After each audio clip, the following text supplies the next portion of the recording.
I'm 73 years old, and I'm about to tell you something that might upset you. Everything you think you know about getting older is completely wrong. And the worst part, the people who should be telling you this, your parents, your teachers, society, they're either lying to you or they don't know themselves. You see, I spent the first 50 years of my life believing the same lies you probably believe right now. I thought I had it all figured out. I had the career, the house, the respect of my peers. But at 52, something happened that shattered everything I thought I knew. And what I discovered in the 21 years since then has completely changed how I see life, death, and everything in between. But before I tell you what happened, I need you to understand something. The reason I'm making this video isn't to impress you or to make myself feel wise. I'm making this because I'm running out of time and there are things you need to hear before it's too late. Not for me, for you. At 52, I had what doctors call a cardiac event. That's a fancy way of saying my heart tried to kill me. I was in a meeting discussing quarterly projections when suddenly the room started spinning. The next thing I remember is waking up in a hospital bed with tubes coming out of my arms and my wife crying in the corner. The doctor said I was lucky. I had just come face to face with my own mortality, and they called it luck. But you know what? They were right, because lying in that hospital bed with nothing to do but think, I realized something terrifying. I had been living my entire life on autopilot. I wasn't really alive, I was just going through the motions, checking boxes, trying to meet everyone else's expectations. And here's the part that haunts me to this day. If I had died that day, if my heart had stopped permanently, what would I have left behind? A nice house? A retirement account? A collection of achievements that nobody would remember in 5 years? Let me tell you the biggest lie you're probably telling yourself right now. I have time. I'll do that later.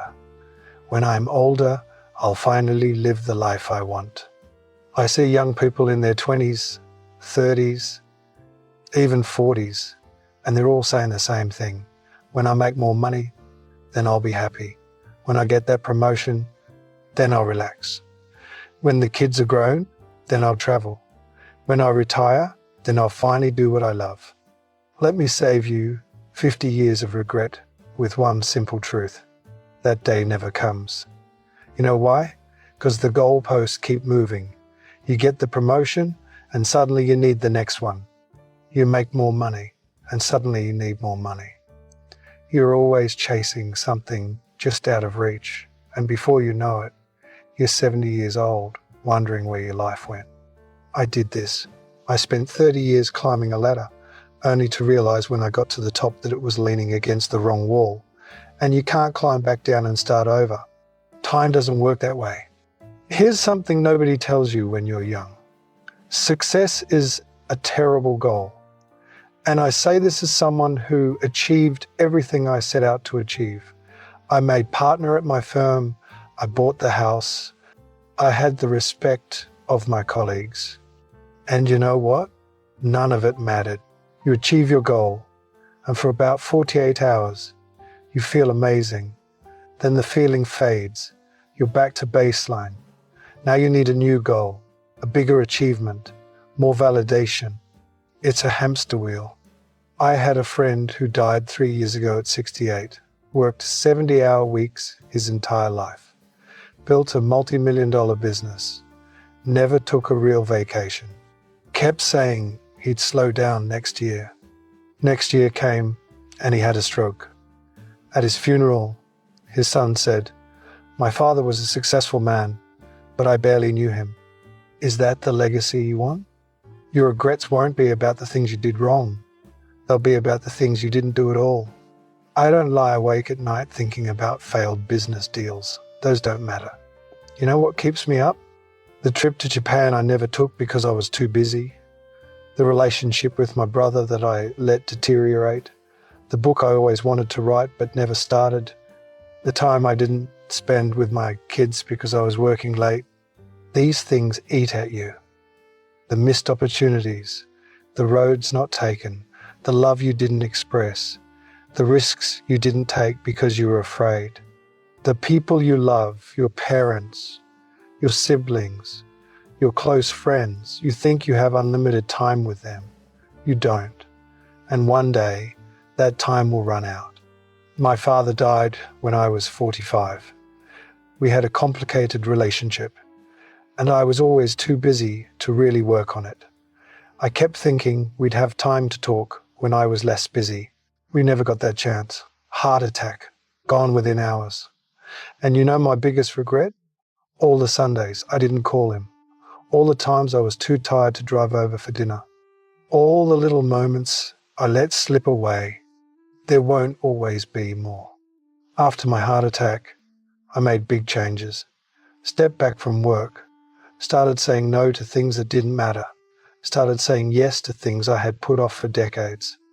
In these last 21 years, I've learned more about life than I did in the previous 52.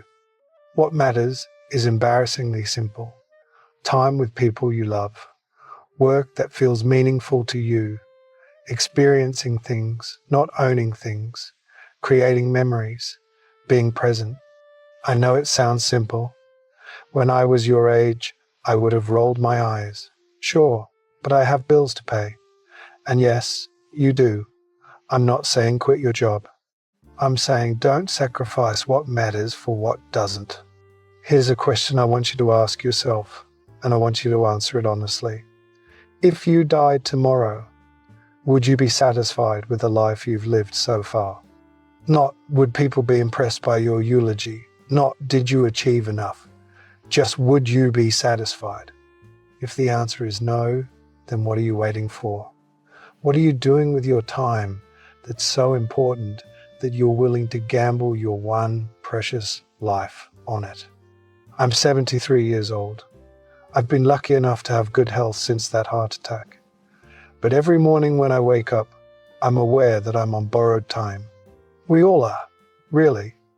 But most young people don't realize this. They think they're invincible. They think they have forever. You don't. I have grandchildren, 3 of them. And when I look at them, I see the same patterns I see in most young people today. They're stressed, they're anxious, they're chasing things that won't make them happy. They're making the same mistakes I made. And I try to tell them, I try to share what I've learned. But you know what? They don't really listen. Not because they're bad kids, but because they can't. They're living in the storm right now. They can't see the patterns yet. They think their situation is unique, that the old rules don't apply to them. That's why I'm making this video.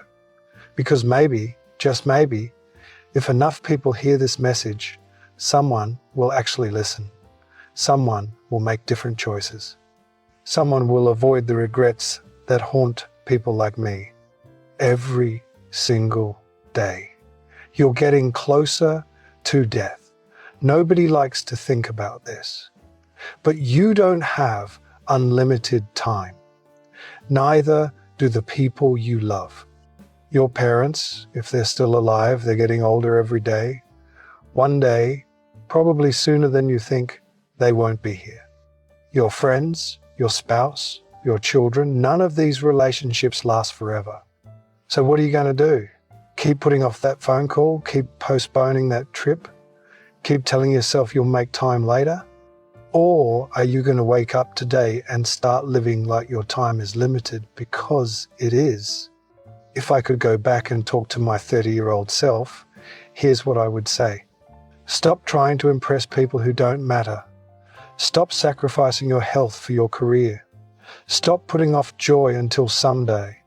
Stop waiting for permission to live the life you want. Start calling your parents more often. Start taking the trips you dream about. Start doing the things that scare you. Start saying no to obligations that drain you. Start saying yes to experiences that fulfill you. And most importantly, start now. Not next year, not after this project, Not when you have more money or more time or more whatever. Now. Because I promise you, the perfect time will never come. Life will always be messy and complicated and full of reasons to wait.